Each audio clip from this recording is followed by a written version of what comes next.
Neal on SuperTalk, Mississippi. Guess who's home? It's good to be back. Hello, everybody. I have lots of thank yous that I should be adding into the program today. First and foremost, of course, is to thank Mark Peaches Patrick. I understand he has several more names now, but I'm still going to call him Peaches. There are very few people that even want to do this. Unfortunately, some of them are terrific at it, and Mark is one of those people. I appreciate him being here so much, so I really appreciate the feedback.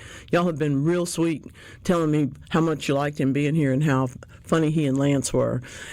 And now I'll bring back my elementary school mode and try and get y'all back under control for a minute. Good morning, Lance. Good morning. Good morning. It's good to be home. Welcome back. Yeah, it's always great to have you back.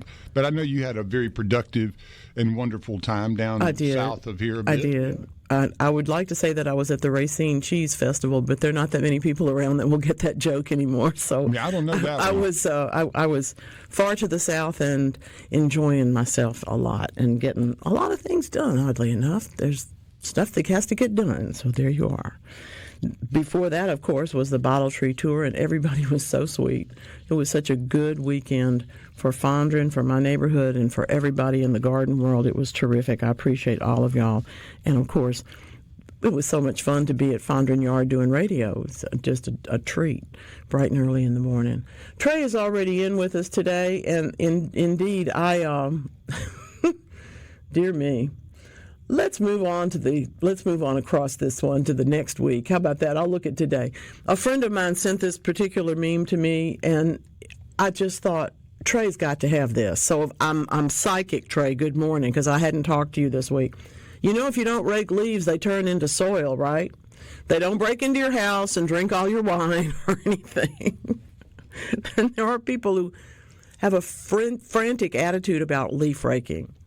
I do hope that you will rake your leaves, at least if they are deeper than an inch or two on your lawn, for example, or even in a flower bed, just because that's too much. When the rains begin in the winter, sometimes that ends up being a soggy mess, first of all. And second of all, it can actually, if it's not a rainy winter, what little water there is ends up being in those leaves and not in your soil below.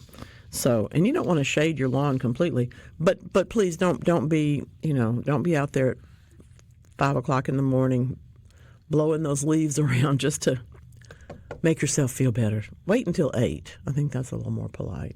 But the raking leaves, of course, then goes immediately into the compost pile or in just the leaf pile.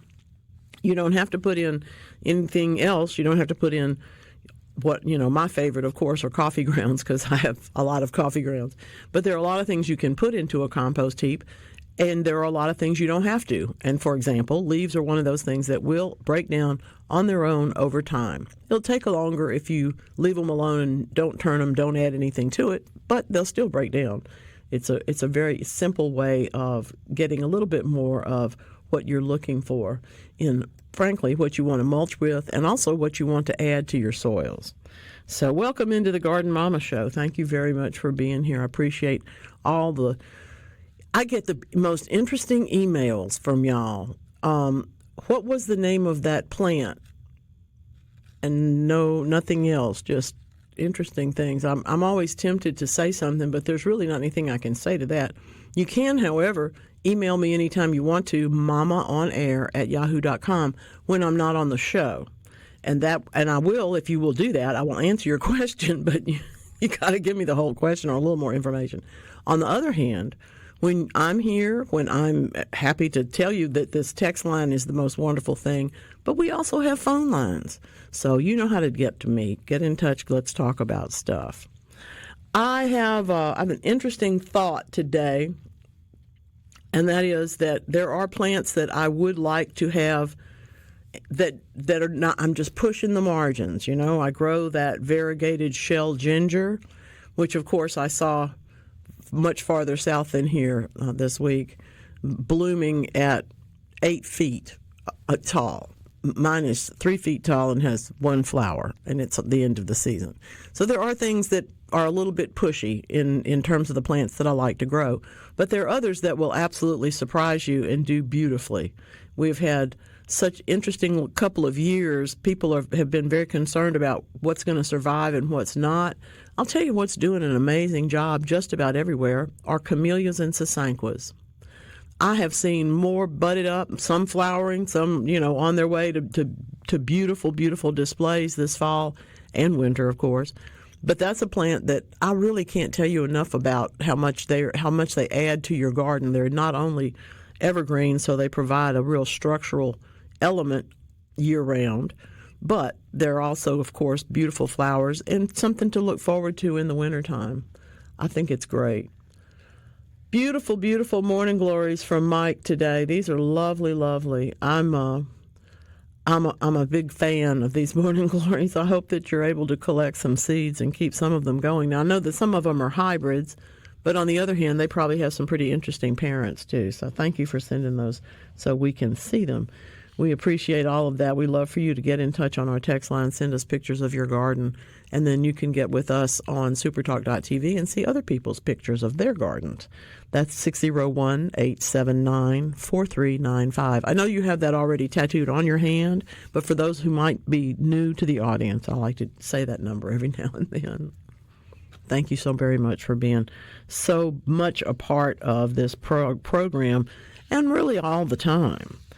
I'm excited about herbs. Now, here's what happened.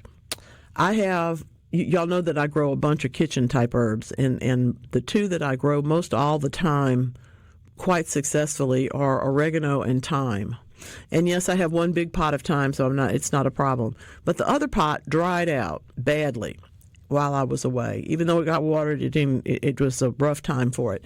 And frankly, now that I've examined it, the roots were completely encasing the container. So there wasn't a whole lot of availability for the plant to get the water that was being put on it because it was just running out the bottom. That's one of your signs that you need to repot. Please do it sooner than I did. So what I did was, if you ever run into this situation, there's still lots of leaves, but they're very, very dry, and the stems underneath are completely nude. So what I did was to cut off all of those stems, put them into a plastic bag like you would have produce in, and I've been shaking them now for a day or so, and I've got a wonderful, almost probably a cup or more of, well, maybe not quite, yeah, I bet it is a cup of dried thyme leaves. Well, that's delicious. People actually work hard to get herbs to dry sometimes, and I think it's important for us to understand sometimes we can do ourselves a favor and the herbs as well. But when we talk about these perennial herbs, we really are talking about things that act just like, for example, the daylilies or the black-eyed Susans or something else in your garden. They all come back, and these will come back. What I've done is to take that particular planting out, cut it into sections, and now I've moved it into another couple of beds. It will do fine there. But there are some, the summer annuals, things like basil that we really love, will get killed by the frost. So that's why we tend to preserve them before it gets too cold, either freezing them in oil or in water, or drying them in some cases. I don't find basil dries very well for me, but you probably have better success than I do.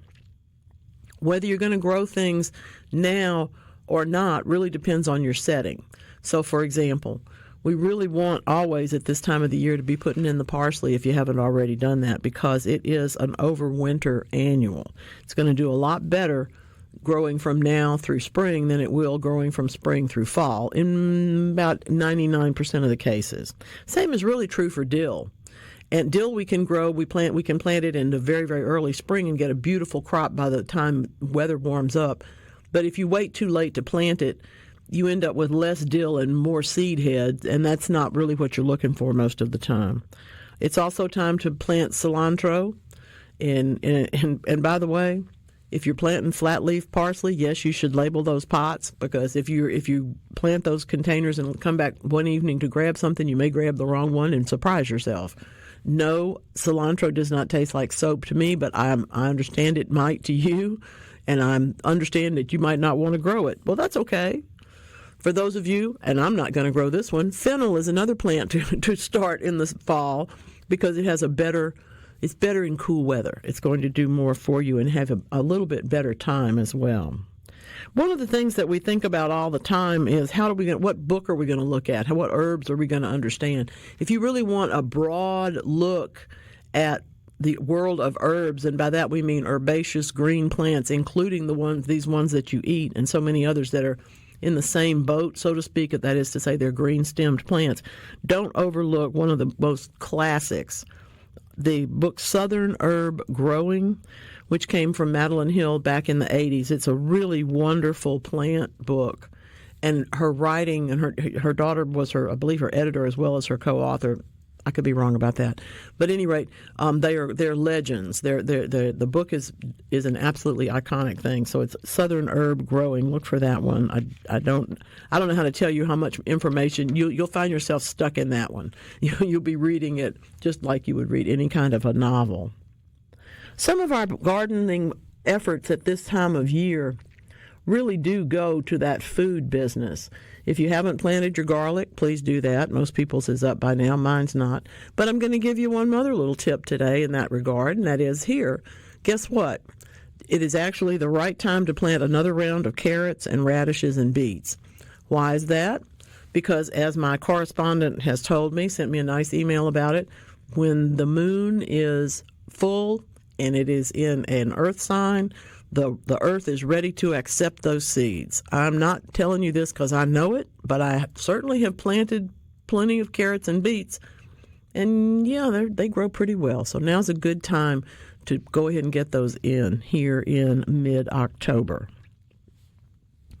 I don't know exactly what y'all are up to today, but I know I'm going to be making more space indoors for my plants. That was a bit of a surprise when everything suddenly got cooler than I thought it was going to get. So they're all jammed up in the office. You would have a hard time figuring out that somebody lived there that knew anything about plants because they're not in exactly the right conditions. So I wanted to talk with you today. Hope you'll give me some ideas and let me have some help figuring out where to put them all, how to light them, which windows are better than others. I've got opinions about all of that, and I'll bet that you do too. So we can talk about that today. Talk about us in my social media. Got several notes last night. I put in a picture of sempervivens, which is one of my favorites, and artillery plant. They're both succulents that can grow well together. And one of the things that someone noted who wrote to me last night was that's in a clay pot, and so that's exactly right. If you're going to grow succulents indoors, you may want to consider the benefits of clay. Clay not only warms up quickly when the sunlight hits it, not as quickly as black plastic, but it does warm up quickly sitting in your window. But it also has the ability to breathe, which the black plastic pots or green plastic do not have. And in the case of growing succulents, and if you're growing cactus, you don't want those to be hurt by all of the situations that can happen in that circumstance, okay? So give them a break. Give them a clay pot so you're not tempted to overwater. And if you do, the water can evaporate out through the clay instead of your crazy day turning into a crazy problem for your plants. Someone said to me about a long time ago, and then I heard it again recently from someone else, when you get nervous, you groom your plants. So if you go to this person's house and every yellow leaf and every old flower is taken off, you may need to understand she's not in a very good mood. You might want to, or go help perhaps if she'll let you. That might be the way to do that. Today is Bridge Day. Now, the question is that a card game or is that a piece of architecture? Well, it's both. Does anybody know what the first bridge? This is one of those things. I should have had my tripod. I've actually been to the first bridge built in the United States and didn't know it. You need to read those historical markers, friends. We miss a lot of things when we don't do that. So we'll talk about that today. Get into some ideas about, I don't know about card games. I understand, I do know that bridge comes from the game whist, and my relatives played whist, but I've never played it. I played a little bit of bridge, was terrible at it, gave that up. But I don't know. Somebody else needs to tell me, Somebody needs to tell me. Well, how do we know if we're ever going to be good at bridge or if we're just going to sit there and be, well, it's not that the person's not the dummy, but there is always that dummy. But it does come from three-handed whist. Interesting. Funny stuff. I really think that's beautiful. Oh, that's wonderful. Well, okay, now I get to, since y'all are going to see pictures of this, I get to tell you one of the things that I was up to last week. Those of you who have been asleep might not know that my daughter's getting married in a minute. And one of the things that we're working on have been the dried flower petals for throwing instead of seeds or rice. And we have plenty of that. And now we have the magnificent seed pods of golden rain tree, which are now lacquered.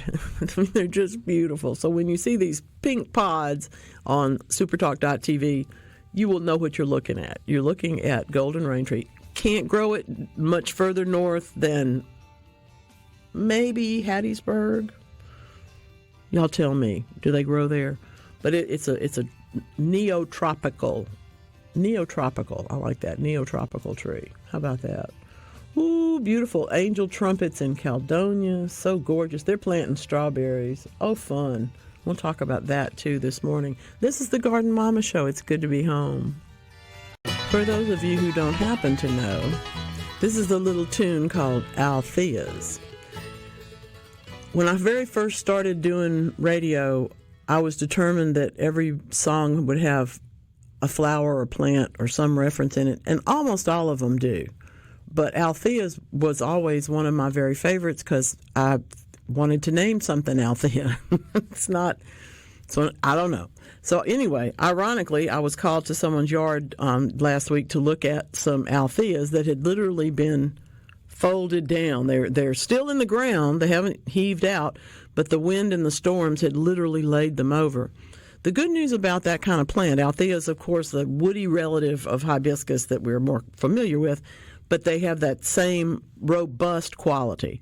So, yes, you can, if yours have happened to have that problem, they get blown over by the wind, you can certainly cut them literally in half late in the winter after they've lost all their leaves.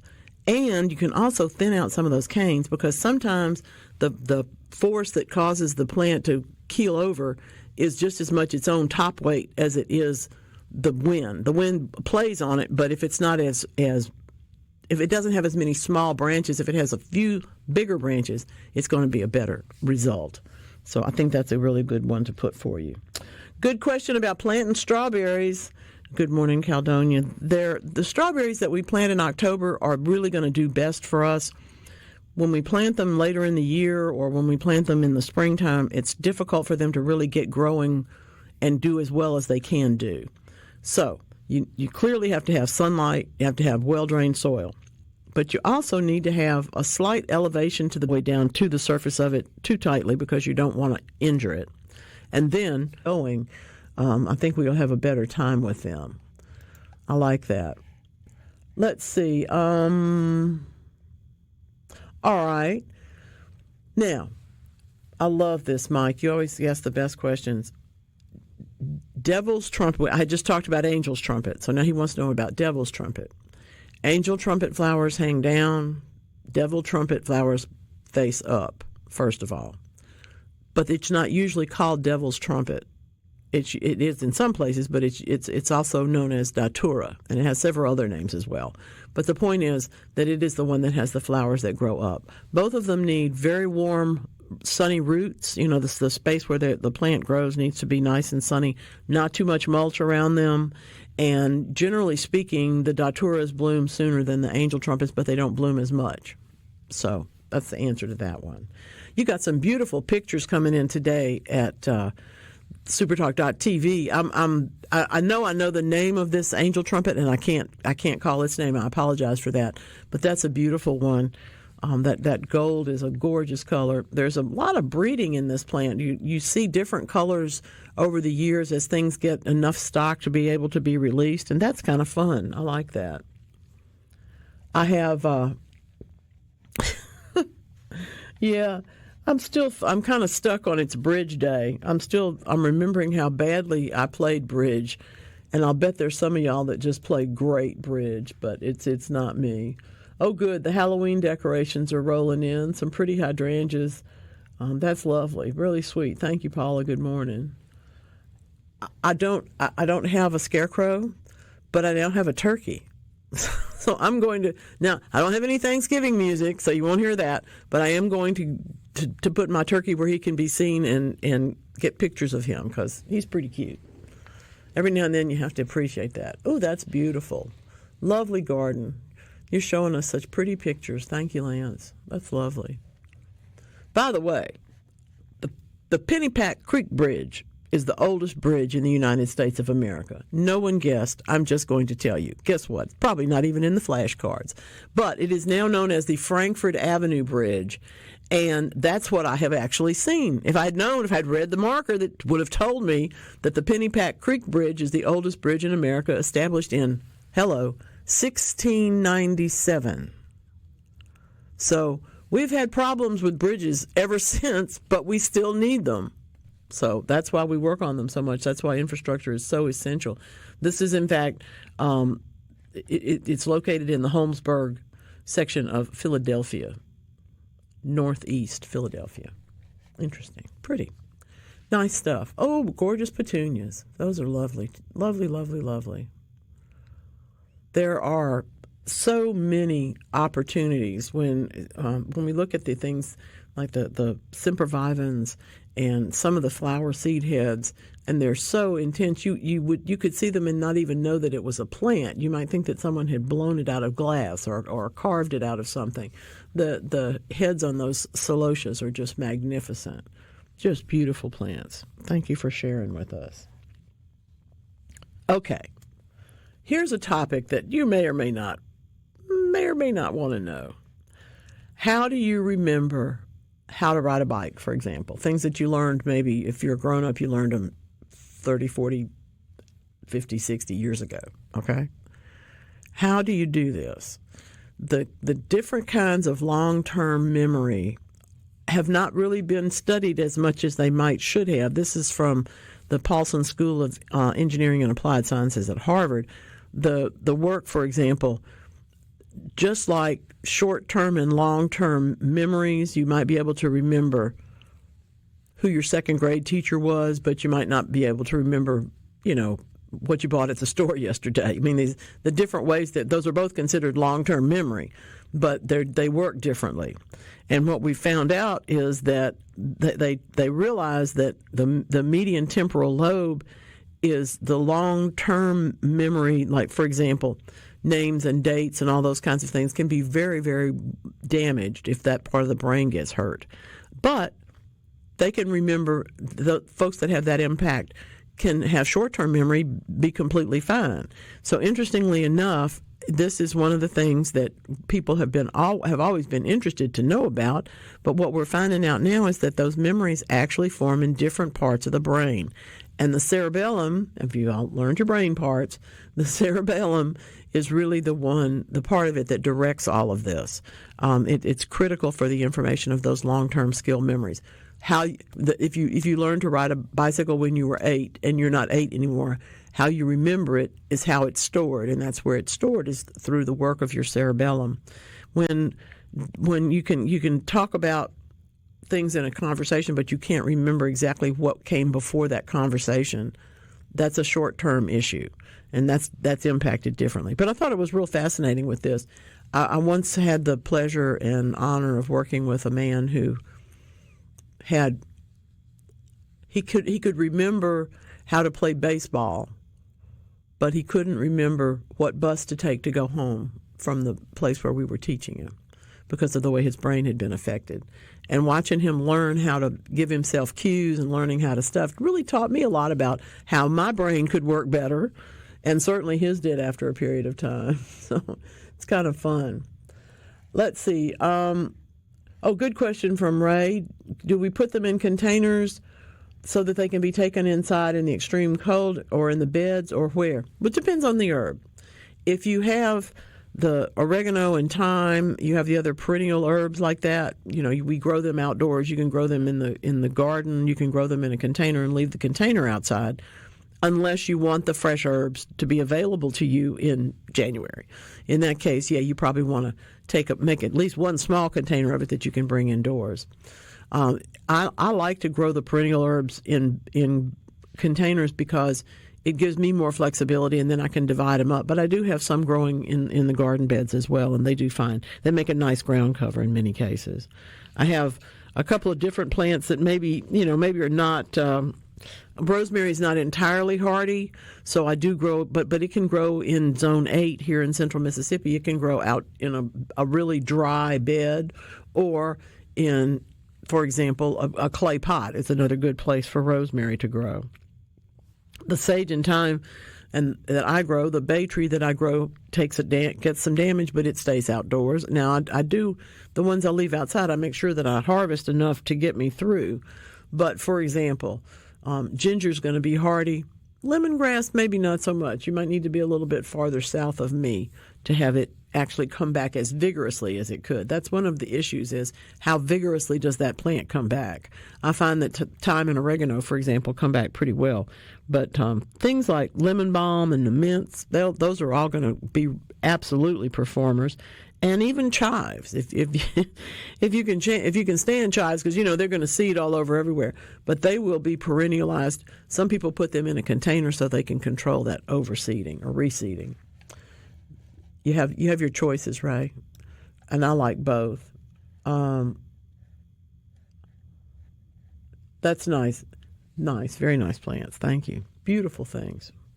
Y'all are quite good at what you do, my friends. There's another question here that I'm interested in trying to understand a little bit more about. So I'll check on that one during the break. I guess that's another conversation. That's not for me. Okay. I can move on to the next piece of this particular puzzle. People are funny. People like stuff, and then they don't like stuff. I had the pleasure of being in a garden that was planted by people who clearly knew what they were doing. And yet over time, and with a little bit of neglect because they're not there anymore, the things that have really come to the surface and really are big shining plants there are not what you would expect. For example, the Vitex tree fell over, but it continues to grow and is just absolutely beautiful. So sometimes you have to just see how things turn out. And if you like them and if they work, don't let anybody tell you not to grow that particular plant or not to try it in that particular place. It may or may not work, but if you don't try, you don't know. That sounds like something I should have said a long time ago. If you don't try, you don't know. Stick around. We'll talk gardening. We are singing and dancing in here this morning. Welcome to the Garden Mama Show. This is what we do. Great questions. Y'all are doing beautifully with these today.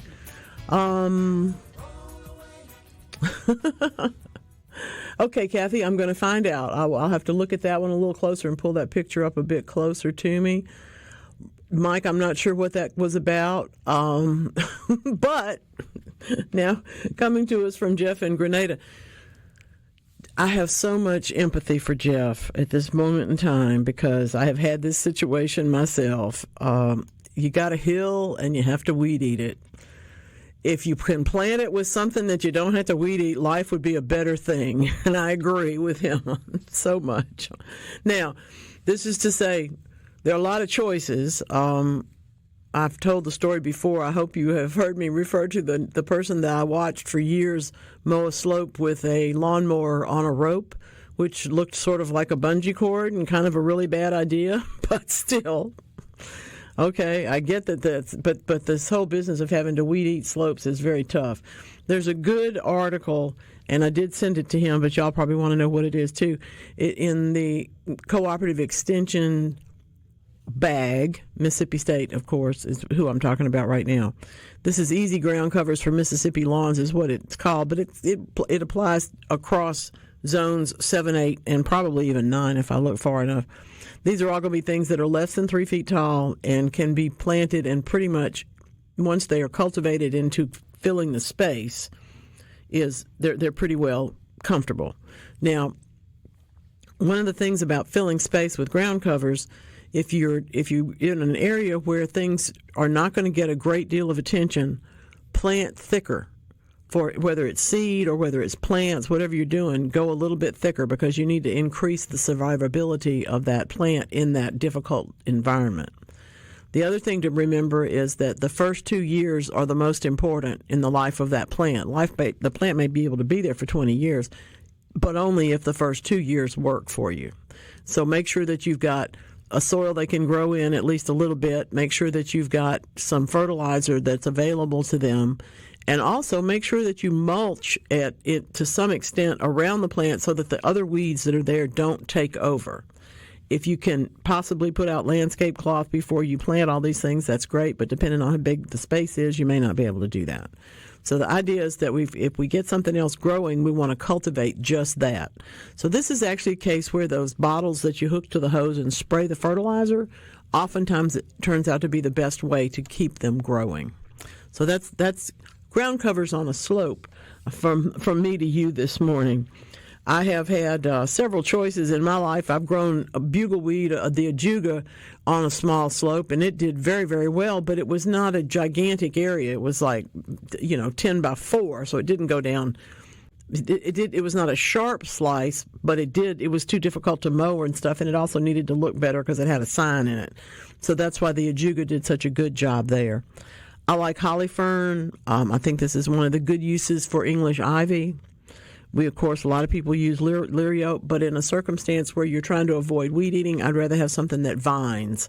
And ground covers, of course, come in clumping types that make a center and then spread out a little bit with more plants, like the ajuga. But if you've got one that vines, it can vine, and also those vines can root as they spread themselves out. That's just a different way of looking at it, like Asiatic jasmine does, or like the English ivy does. Okay, lots of good choices, and none are appropriate for everywhere. But I will tell you that if I was going to put in something, if I had a shaded end of something and I was going to add a ground cover to it, I really like ardesia. Ardesia is a pretty plant. It has good winter color because it's evergreen, which is what we're always looking for in a ground cover area. And it also has really pretty berries. So it's just one of those things I like very much. Nancy has 75% topsoil and 25% fine sand. She tilled it all in. Do we need to lime it, or what type of plant food? If the area has grown other plants, you probably don't need to lime at least the first year. That's something you would want to check on later on. Maybe the second year, before you plant the second year, you'd probably want to do a soil test to determine whether you needed some lime. But if it's growing well, you don't need to worry about that the first year. I tell you what, in terms of plant food, it does depend on what you're growing. But if you're going to be growing perennials, you probably want to put a little bit of fertilizer into the bed. When we make a new bed, we don't want to be feeding the weeds. So if you have an area that you're just about to plant, be sure and plant put fertilizer in each planting space. But if you're just building the bed and leaving it until, say, to plant maybe in the springtime or something like that, then go ahead and do some fertilizer, because that helps the micro and macro organisms in the soil get busy too.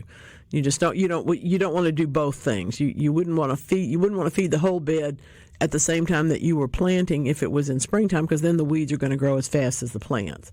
So if you're planting this fall, plant each of your plants with some fertilizer in its pocket, and then let them go on and grow. But if you are planting the bed next spring, fertilize it now so that it can be in better shape. It does help to have things mellow out for a little while before you plant them, if you possibly can. I would, in terms of what type, I would be looking at some kind of an organic. If I was going to mix it into the bed for the bed, I would be looking for an organic balanced fertilizer, and there's a bunch of them out there. You might use. I'm not going to try to name a brand because I don't know what would be available to you. But there's some really good choices, and every garden center, every co-op has one. The reason I say organic to build the bed is because it has all of what your the micro and macro life need, but it also has a really good benefit when you first plant. There'll be plenty of nitrogen in the bed, and all those other things will be in better condition just because you took the time to do that. If you don't have access to that, put in a general purpose fertilizer, and as I say, it will mellow out by spring too. Okay, good stuff. Good questions. I think Trey is onto something this morning. I really do. I'm always impressed by how much better people feel when they garden, and this is everybody from the 4-year-old that you're taking out to plant nasturtium seeds, all the way to someone in their most senior years who rolls that wheelchair up to a bed that has been lifted up so that they can be accessible. That changes conditions in any kind of congregate living facility just in a heartbeat. If you didn't happen to already know that, gardening makes a big difference to people who mostly live in the 4 walls of a room or a couple of rooms.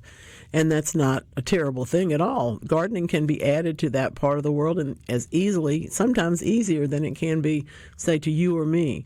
I've had plenty of friends who lived in apartments with no balcony. Yep, that's where that extra light comes in. We're going to do the supplemental lighting and talk a little bit about how we're going to get those indoor plants going. I'm going to take your phone calls, take your texts in here, and probably talk about some more things that you haven't even thought about yet. Like, I don't know. Today is National Fetch Day. What do you suppose fetch actually means? Stick around. We'll be back. Welcome in. I trust that your autumn gardening is going as well as mine is, which is to say, there's a lot to do. Are you busy? I hope so. Corinne's been busy. She's been to a plant swap. Thank you all very, very much. She got herself some really good-looking stachys, some lamb's ears. But as happens, and I'm looking at a piece just like this in one of my beds that I just planted, the stachys will get its leaves out at the very tip end. This is lamb's ears. Y'all know that gray plant that's really sweet. It's sort of a ground coverish type plant because it only gets to about maybe 8 inches tall, but then it sends up a very tall flower, so it doesn't exactly, it doesn't qualify as a ground cover to me, but it does cover a good bit of ground because it sends out, it'll make that long stem fall down, and then new plants will come up at the base of it, and that's what's happened with hers. So the long stem has fallen, and the new plants are coming up at the base, and she's curious to know whether to cut them way back, plant them as is, and cut them back in the spring, or overwinter them in the container. So actually, any of those things will work. But because the conditions are so nice for gardening right now, and frankly, digging and dividing perennials is just brilliantly done at this time of the year, I would go ahead and plant them, and as I'm planting, I'm probably going to cut some of that stem off if it is inhibiting the way that the new leaves coming up from the bottom are going to sit in the ground. That top part can root. You may not get much out of the stem itself, but you will definitely get the leaves that are at the top, and a couple of inches of that stem will root as a new plant. You can certainly have both, but I would go ahead and plant them, and it's going to be a good, maybe couple, 3 weeks at least, get them established in the ground is all it takes for that plant. So yes, I need to be doing that myself. She's exactly right. I do like lamb's ears. It is one of those plants that has a reputation for not being favored by deer. I've honestly never seen a plant that a deer wouldn't eat under the right circumstances, but for the most part, they will avoid gray plants, and they will avoid hairy plants, hirsute plants like this that have a little down on the leaves. So it's a good choice for that situation. Joe in Madison, this is really interesting, Joe. I'm looking at your plant, and I can almost remember the name of it. I think it's a mugo, but I'm going to have to look that part up. However, what this is a very dense ground cover of a sort that is juniperish, but it's not big juniper things. These are tightly coiled leaves. Beautiful, beautiful plant, and one that I'm fond of just as he is. I love that he has it out by the mailbox, but he says the sprinkler system hits it once a week. Maybe it needs more water, but the section in one side of it has turned brown. I don't think this is all that unusual in a plant like this. It looks like it's a mature plant. And they can lose a section, just that one section ages out, and new growth will come and replace it. So I'm hoping that that's what's going to be the case here. I would trim out each one of those that is browned out and at this point, and just see what can come back. It may not grow back until springtime, but it's certainly not doing any good. When a plant has to hold on to an area of itself that has clearly died, it is trying all the time to pump some water and some nutrients into that spot, even though it's futile. So why not take that off and let it be pumping that same water and nutrients into some place where it might be of some help, or where this area can regenerate if it possibly can do that. So that's what I would do. It may have been a lack of water. It may have been a dry patch. It may just have been maybe too hot for a little bit of time and then too much. There's just a lot of things that can cause this kind of an evergreen to have a bad patch. But all told, the plant is beautiful. It is one of those beautiful things. I'm going to remember the name of it or look it up for you. And I do think I know, but I hate to say if I'm wrong, so I'll look it up. I'll look it up and tell you. I am really fascinated by the things that give us so much joy. And of course, honeybees are one of them. We have got a brand new bit of work. The crop production requiring pollinators, of course, increasingly relies on the commercial services, which is a problem in itself in that we're growing things that are not natural for that plant. That is to say that their micro environment is not there. Their pollinators don't exist in that environment. Yet the growing conditions are good, so we go ahead and plant there, and then we have to bring in the pollinators. It's kind of, if we are also encouraging all of the native pollinators, I'm okay with it. But in some cases, in some places, they have already just about been wiped out. So the only choice is to bring in truckloads of pollinators. What we are understanding, of course, is that this industry is in tremendous demand. And in fact, it's not really all that unusual in some parts of the country to see the huge trucks full of beehives going from place to place. But here is a new set of work being done, because there was a couple of terrible years, well, not just a couple, there was probably a decade of drought that culminated in a couple of years of terrible almond production. And the almond growers and the pollinator people have now been working on their contracts, and I think it's going to be a better situation. I really do. The University of Illinois College of Agriculture and Consumer and Environmental Sciences has been studying these relationships between the commercial pollinators and the growers, the farmers, the tree orchardists, and it is in fact getting to be a little bit more both sides. It used to be just you come in, bring in your pollinators, and then we'll send you the check kind of thing. But now it's actually more working with how the trees are cared for and what it goes into them so that they can be more easily pollinated, and also so the pollinators can survive the experience. So I like that. I'm very happy that that's going on. Honeybees, of course, are not the only pollinators.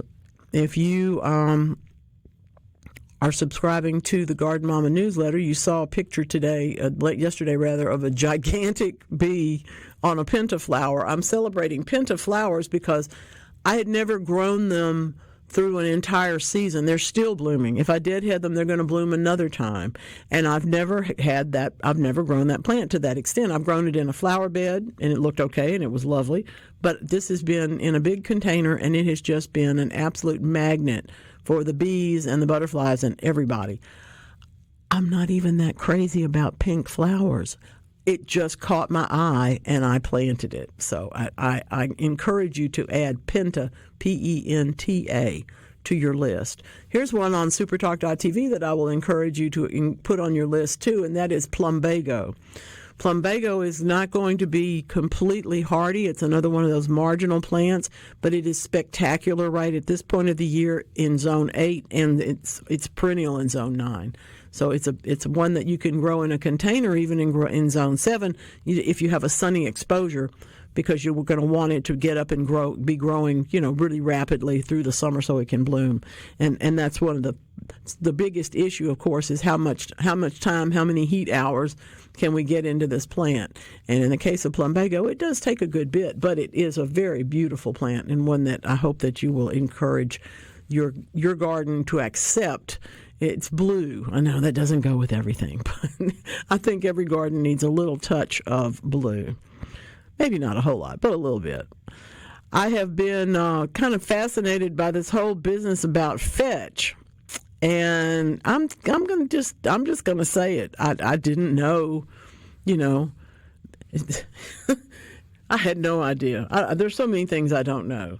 But in terms of fetch, it's an older word than you might have imagined. It comes from a word that goes back to the year 1000. 1000? What? You thought the bridge in 1697 was old. But it turns out this word is even older. It is related to the German word fassen, which means to grasp. Do you tell your dog to grossen that stick? You want him to grasp that stick? Well, probably not, but you tell him to fetch.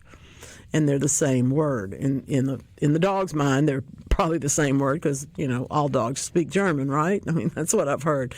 So anyway, somebody out there saying, what is she talking about? Tune in every Saturday and we will tell you all about it. Fun stuff. Anyway, the idea of to grasp, to grab, you can, but you don't hear fetch. To me, one of the words that we're losing, we don't say fetch me that book. We don't, we might teach the dog to fetch and bring it back, but we don't use fetch in our language as a general rule. But we don't use yonder either. And I'm crazy about both of those words. I like over yonder. I like being slightly vague. Now, see, there you go. The other day, an 18-wheeler full of bees wrecked up in Holmes County. I didn't hear about that. I wasn't referring to it, but it is a mess. You're exactly right. What happens when those calamities occur is, generally speaking, because, I don't know if y'all know this, but beekeepers talk to each other.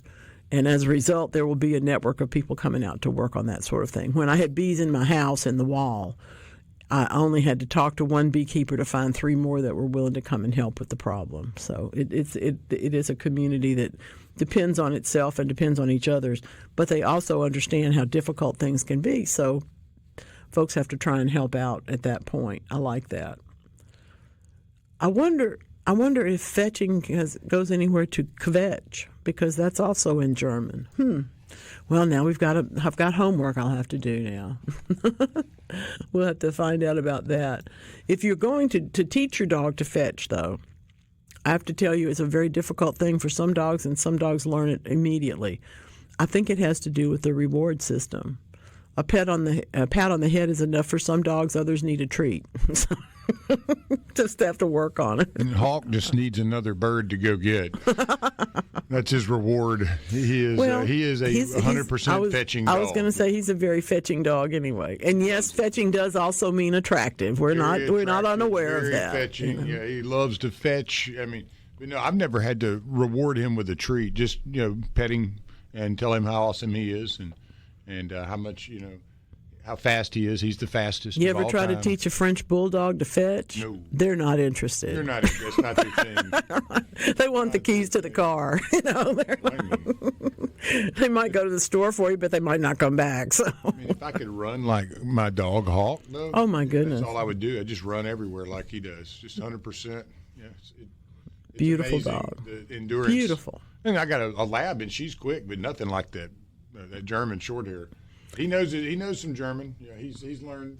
He's had some vocabulary training. Mary's helped me out with that a bit over I like time. That. I like that. He's got a good number of commands that he can work with in German. It's important. And he can. They really like when I speak German to him. He lights up. It's funny. He's like, he what? Likes it. Yeah, it's like there's something with the harshness or the how clipped nature of the words. It really it works well with training dogs. It does, and it also. I don't know how to tell y'all this, but it also means that if you're somewhere and your dog's there, your dog may be the only one that listens to you because he speaks nobody German. else is training him in German. Right. That was one reason I did that. Well, I've always been in favor of that. I teach my dog in French at one point so that dog would listen to me as opposed to any of the rest of them. But anyway, that's beside the point. Do we teach our plants in French? Yeah, probably do. Probably teach them in German too. Today, among other things, dear friends, is International Sloth Day. I should not tell gardeners this because we are not slothful people. But if you find yourself with a need to relax and rest a moment, just remember you're really not slothful until you're sleeping 20 hours a day and eating 4 hours. So you're going to do okay. You can be slothful slightly. I think hammocks might be considered slothful. I think Elvis knew about this day at some I'm point. sure. He's like, Sloth Day, I got this. Sounds good. I'm all about that. That's one I can celebrate. It's interesting to me, though, that, there are arboreal mammals. They're mammals, but they live in trees. Did you know? I didn't know this until till suddenly sloths came all over my news feed. There were terrestrial ones, but they're extinct. I think that's because they tried to sleep 20 hours a day on the ground. That's not going to work, and it didn't. They lost their edge there. But they are big creatures, They're anteater. They're related to armadillos and anteaters, but they're 2.5 feet long in many cases. So if your sloth is, if your sloth feelings go to sleeping that long, humans might need to see a doctor if they're regularly sleeping 20 hours a day, but the sloths are just getting into the rhythm. So I know that there's a deadly sin called sloth, the 7 deadly sins, things you're supposed to avoid doing to make yourself a better human. But I got to tell you, every now and then you got to just kick back. Think sloth, that's the fire pit. Sitting out by the fire pit. You're not actually actively working the fire pit. You're just sitting there. You're being slothful. That's great. It's very important. It's very powerful. I've now just given everybody permission to go forth and be slothful. Do you think the sloth, though, may take offense to that, he was named after one of the deadly sins? Maybe he's sitting back going, I don't think that's fair. I mean, I do chill a good bit, but I am active, and I don't keep like a room full of clothes stacked up. And you that's think the sloth true. is going, That's very true. I'm not sure. I think we as human beings are so judgmental that probably one sloth said to the other sloth, "Did you hear that they're talking about us?" And he went, "Huh, so what? What do we have to eat? What do we have to eat? But I will grant you that you don't see very many like stuffed animals that are sloths because we have a negative impression of them, even though they would be very cuddly. Yeah, they look cute as they could be, and like very snuggly and. But cuddly. I think that's probably why we don't. Yeah, we associate teddy them. bear. that they're actually that's got a sad history too, frankly. Yeah, but I love my teddy bears. Ferocious though, they're not like going to come hug you. No. A sloth looks like they would, like they'd come That's up true. and be they like, would hey, just man, grab your arm and stay there for what's 20 up, hours. dude? Yeah. Seems like we got that one backwards. Now, I don't mind it. It's funny how the sloth got a bad rap. Be interesting enough. I like it. Joe says, do I need to water? Oh, we need to talk about coming inside. I will do that when we come back. He wants to know about bringing the plants inside. What do you do? What do we water them with? Do we need to do something for them? There's a couple of tips about that and about grilled charcoal. That's another good question. Joe always has good questions. That's great. How fun. All right. Now, I'm going to stop talking so you can hear the music so that you'll know. We'll be right back. Such good questions today. All about the gardens. That's right. Everybody does complain. It's true. Oh, my goodness. Joe has great questions today. And here's. Oh, by the way, we just got a picture of a sloth from somebody took in South America. Oh, I love that. That's beautiful. Thank you. Appreciate you sharing that with us. Good looking critter, too. I'm telling you. It looks like he's having fun. Kind of got it made. Kind of got it made in many ways. Trees and chilling. Yeah, it's not a bad life. It looks like he's having a good time. He won. Yeah, maybe that was the winning hand. It could have been. By getting that name, he's been kind of left alone. I can live up to it. Yeah, I don't have to do much, and people will leave me alone. That's right. I got my own little habitat thing working here. I kind of like it. Like a koala. People go, well, I want to go see one of those. I got to have, I want to hang out with a koala. Got to go see about that. Yeah, but this guy's like, nah, they're leaving me alone. I got privacy. I'm going to see the sloths. Yeah. Oh, that's fun. That's great. I love that. One writer told us that it's possible that Joe's plants next to his mailbox are a little bit too much of a target for the neighborhood pups. And I wrote that to Joe, and Joe said, yikes, we have lots of those here. So he's going to check on that part of it, too.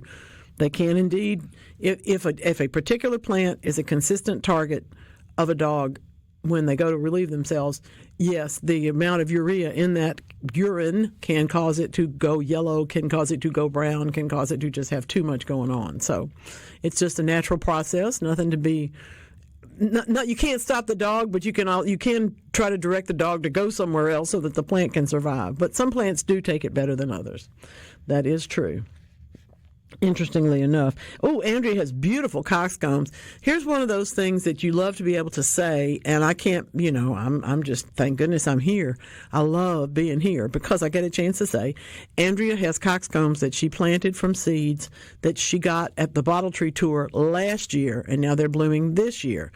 Andrea, of course, is the person who got me the candelabra seeds the first year, which my second year was a failure, but I'm going to try again next year. So we have year-to-year seeds. That's really fun. That's just delightful. Good question. What about the charcoal from your grill? Can you use it in the garden? You can put it anywhere on like a lawn or a vegetable patch.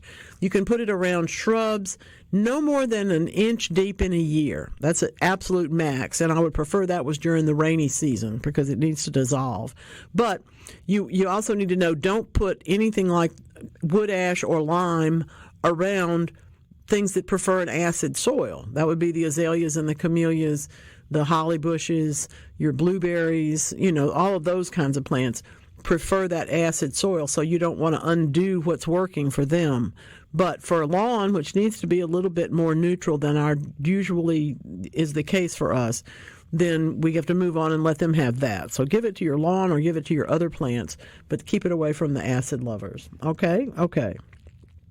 Interestingly enough, about moving the plants indoors, I did move some of my things in because they're very tropical, and they were getting beaten up by the wind when the weather turned chilly here in the central part of Mississippi. I'm moving the rest of the tropicals in this weekend, and frankly, I'm amazed at what good condition they're in. The first thing to do is take each container and groom it, get off any old plants that are sprouting up in there. We call those weeds usually. On the other hand, if it's one of your plant and it has multiplied, you may want to leave it or you may want to take that out and make a second plant. You also need to take off any ruined leaves, any old flowers, anything like that. And yes, keep a good eye out for bugs. If you find that you have bugs or you've had a bunch of bugs over the years in your container plants, you can certainly drench them. There are products made for systemic insecticide, specifically in container plants, that you can use for that. I wouldn't use the other products that you use outdoors if you use those because they generally smell. But the ones made for indoor plants, if you have a big bug problem, otherwise, just water the plants well once. Fertilize them if you think they're going to need fertilizer in the next couple of months. Fertilize them right before you bring them inside. And you can take a mixture of dishwashing soap and water and mix that up and spray the plants down or drench the soil or both in case there's a bug that you haven't seen. But for the most part, they're going to be just fine. Light indoors is probably the biggest issue. Humidity can be a problem, but if we crowd the plants together, they can usually take care of that. Bigger problem is going to be getting enough light to them. So I'm always in favor of supplemental lighting. It's better for you too. So there you go. Oh my goodness. Beautiful, beautiful pups. We all love sloths. That's gorgeous. I love that picture. Thank you, Paula. That's fun. That's great. Andrea says, how to propagate this coleus I really love. Every year I bring coleus in and root it in water, and by Christmas it's slimy. Aha! Even though I changed the water, I'd like to try it in soil. That you are on to something. If you will root the coleus cuttings in water, and as soon as they have like even a half an inch of roots on it, which won't take any time at all if you put a little fertilizer in the water, go ahead and get those potted up, and then they'll be much easier to keep. Smaller plants are easier to maintain over the winter than bigger plants in most cases, and coleus is certainly one of those things. Basil is another. If you have basil and you take cuttings off of it, or you have new seedlings or something, little ones are going to be easier to keep and easier to maintain than the bigger plants that you've been growing all summer. That is a beautiful, beautiful coleus. I like it. Lovely one. And I don't know, can you plant organic garlic from Whole Foods instead of ordering it online? I believe that you can. Here's the issue. Some garlics are treated so they won't sprout in storage. Traditionally, organic are not supposed to be that way. But since I didn't grow them myself, I can't vouch for it. I would certainly think they would be a good bet. But there's also garlic available at most garden centers and co-ops. We'll have a little bit of garlic for you to plant. Kathy, I don't know what that plant is. I was not able to pull it up closely enough or big enough for me to tell you exactly which of the basils it is, but it certainly could be. It looks like it, and the flowers are right, but I can't get it enlarged enough, clearly enough, and that's probably me, not you. My eyes are not great, but I like that. It's a beautiful statue, though, that you have there. By the way, that's lovely, and yes, a really good greenhouse, really fun stuff. That's nice. That's wonderful. I am intrigued by all of the news around monarch butterflies.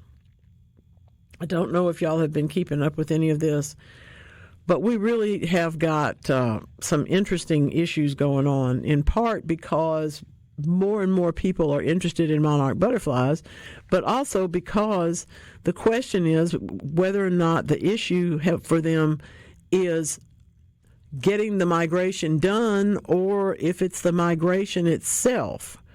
The monarch butterfly is not an endangered species, but researchers are finding that its habitat on the migration, not once they get to where they're going and not once they come up here to breed. But there are a couple of things going on. One is that as temperatures are changing, the milkweed is not only living a little longer each season, but it is also in some cases living farther north than it was. So that affects their migration. That affects whether or not they're going to leave a place or whether they're going to think that suddenly they've found, the place that they need to be. There also are some other issues. University of Georgia is doing a lot of this. What they're finding through work of citizen scientists, you know how I love things.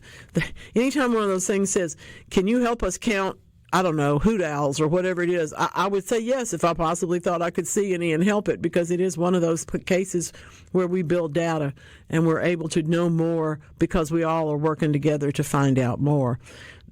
We're looking at monarchs and hearing so many people say so many things about them. The new research may have actually answered the question better than others have, and that is, in fact, how come the wintering populations are declining while the breeding populations are maintaining their stability? Seems kind of crazy, huh? Well, it's not actually crazy. It's a little bit more. Maybe the issue is that we don't really understand as well. But what we're trying to see is 17 years of data, 2,600 citizen scientists, I'm happy to say. And there are lots and lots of information along the butterfly's route. What they have found is that the size of the roosts, where they go at night, and you've seen these in Mexico probably, maybe Southern California, photographs of the long columns of monarchs where they roost overnight. Well, those roost sizes have declined a lot, by 80% in some places, and those are the result of the loss from the north to the south along the migration route. So the question is why? Well, it might be because they're no longer able to migrate, or have they lost their will? It's not because they've lost the habitat, but some of them are understanding that this paper fills in the gap by saying the problem is sometimes they're staying and they're not going fast enough. They're not leaving quickly enough. And then when the conditions change, they're damaged, and therefore they've been damaged in the migration because they didn't take off soon enough. And some of these things are simply changing conditions, and some of them are even more unexplainable. I'm fascinated by it, however. There are indeed some scientists are suggesting that the warmer parts of the U.S., that would be like us, are able to grow the native milkweeds, but we also increasingly plant the non-native milkweeds. And that in turn, the milkweed being the only plant where monarchs can lay their eggs and the caterpillars can feed, the year-round residents just kind of said, we don't really need to go anywhere. We're going to stay right here. And that's how things change. Things do adapt and evolve. I was looking at words this week. I know that sounds so dull, doesn't it? I can't help it. I'm just a word nut, and that's how it rolls. I did not know this. I have learned chrysalis. I have learned all of the pieces and parts of that, but I had learned, egg and larva and pupa, that's the chrysalis, and then the adult, the caterpillar goes in there and goes into the chrysalis and becomes an adult. I did not know the word eclosion. And I'm so happy to know eclosion. Probably a lot of y'all know it because you studied more than I have. But this is when the chrysalis pleats separate. And in fact, when you're watching it, the butterfly becomes more visible inside that transparent casing as the chrysalis begins to dissolve. The eclosion happens when the butterfly pushes its way out of the chrysalis, grabs onto the casing for support, and hangs on while it's expanding its wings. So I really love this image to hold in my head that sometimes the most critical parts of a life cycle are not the ones that we necessarily notice or label first off. And in this case, it's the eclosion. It's the wings filling. Well, if that doesn't happen, then the butterfly's not going anywhere. If the chrysalis doesn't dissolve, then nothing's happening. The butterfly's not going anywhere. So the eclosion is a word that we need to add in. I need to add in. You probably already have it, but I need to add it into my understanding of egg and caterpillar and chrysalis, eclosion, and adulthood, emergence. That's wonderful. It's a great, great word. But it is indeed a complete metamorphosis if all of these things happen together and in the time frame that we want them to. So much work is being done on butterflies. I have to say that University of Bristol surprised me. I did not know that we had ever studied butterfly brains. Think how tiny that must be. I mean, that's a chip you can't get in your phone. It's a little tiny piece, but so much information. How to grow, how to be, how to live, how to make more butterflies, what to eat. All those kind of things are all in there. But there's one species of tropical butterfly with unusually expanded brain structures, and in fact, it's almost a mosaic in the brain, which is what has made it so fascinating. The heliconius are the ones that they're talking about, of course, and University of Bristol is reporting in Current Biology. What they've seen is a remarkable ability to learn and remember the information about their food sources, the spatial information, like this one's here and that one's there.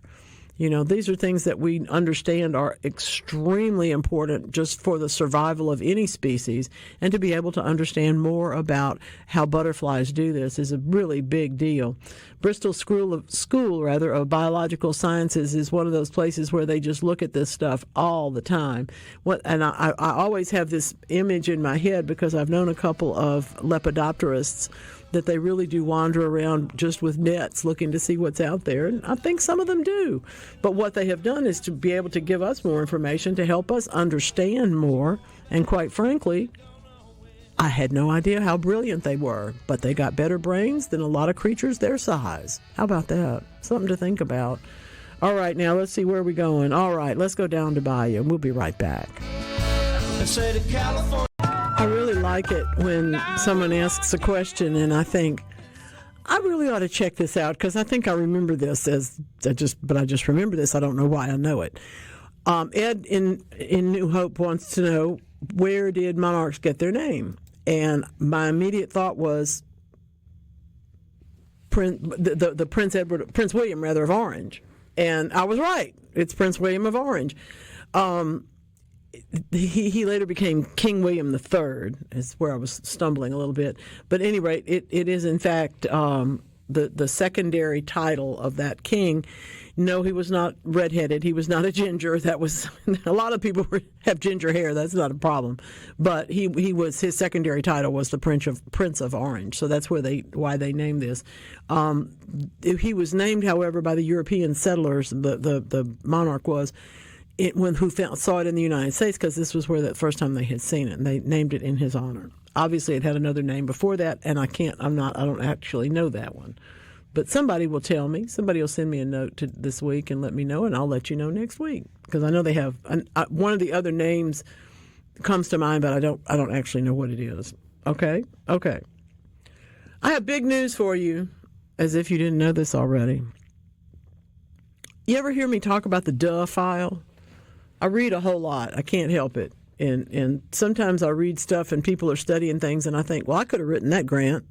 And other times I think, who ever thought to even wonder about that? It's so amazing. Well, here's one that is definitely the duh. Men and women process pain differently. You think? Come on. Y'all know what I'm talking about. Anyway, what we need to know, of course, is why.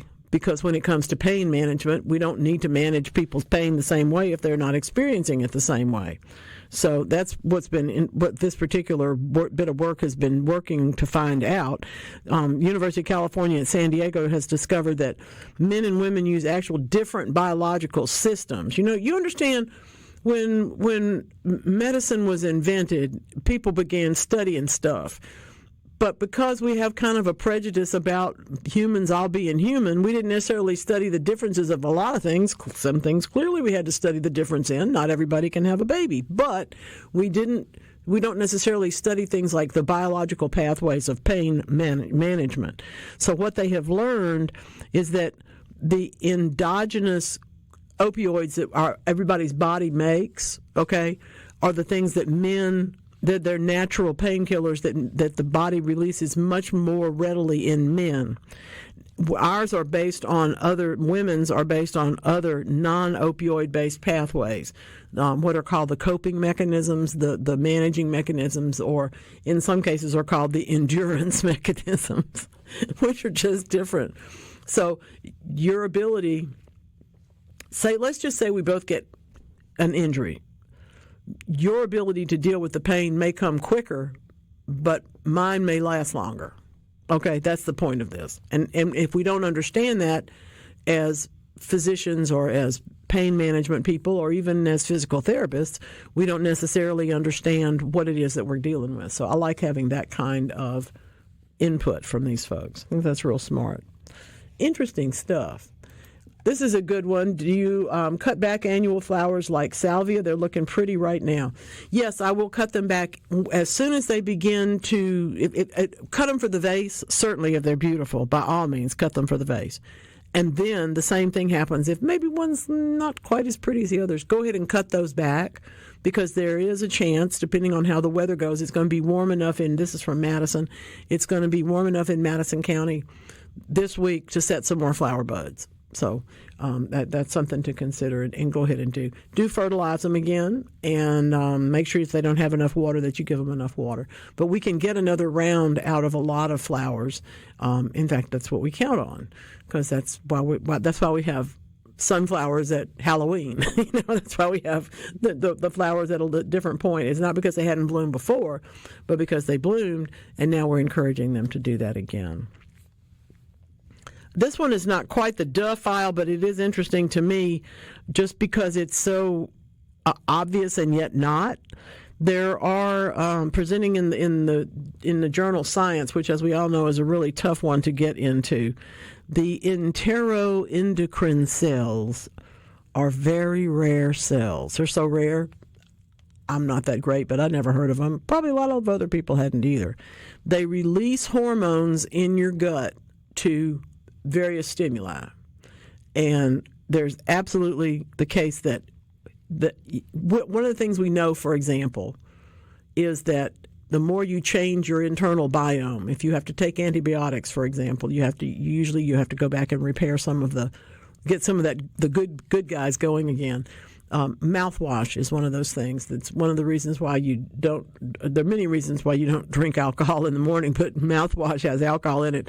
But one of those things is that it changes your biomass and changes a lot of the pieces of it, so you don't want to do that.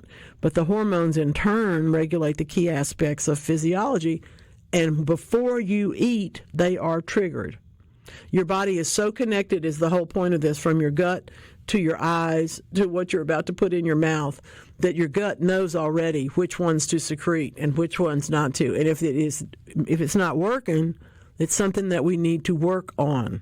And that's why this work is so important. It could result in new strategies to interfere with the release of the hormones, or in fact to increase the release of these hormones depending on what the patient needs. So I look forward to having more about it, because it is a fascinating, we always say gardening takes guts, that's a big deal around here. And I have lots and lots of opportunities to give that really a whole lot of background. The more and more that we study all of these magnificent ways that our internals work, we do understand more about what we're putting in, making such a difference. That's for sure. Madison County is also weighing in to said, yes, indeed, the geraniums do perk right up in the fall. That's one of those plants. See, if you grow it in a container, then you put the container in a shaded area when they start to look kind of crummy in the midsummer. Keep them growing, keep them fertilized, keep them watered, and as soon as these temperatures turn, geranium is one of the plants that comes back the quickest. It is a beautiful fall flower if it can make it through the summer. So I love that. It's real important. Very, very important. I can't tell you how much fun it has been this last couple of weeks to hear y'all, to get all the input from the remote at the Bottle Tree Garden Tour, and also then to hear about y'all talking about what Peaches and our dear friend Lance here have been pulling off for y'all last week. Y'all apparently had a rip-roaring good time. I want to tell you something I learned. I did not know this, and I've been blown away. The beauty berry, before we get out of here. He brought you the jelly. Golly, where do I get this stuff? And what is a dang beauty berry? The beauty berry I need to know is the this. most... We've got enough time for you to beauty elevator berry, speak magnificent native plant. It puts the out prettiest color arms, and taste. beautiful arms with those purple berries all the way down. Those beautiful arms, those purple berries are just like jewels in the fall. Goodness. And indeed, not only do they make delicious jelly, they're also one of the plants that is being most investigated as a mosquito repellent. I was absolutely good news all blown around. away, man. I mean, I need more beauty berry in my life. We need a biscuit competition. I'm telling y'all, we need a biscuit competition so we can show off all this jelly. Trust me, if you haven't had it, go find it. We're ready. We're going to go look for some more. You can use it on your cheeks, too, if you need a little coloring, a little roux on there. Thank Beautiful you. colors. We'll be back again next week with more of this program.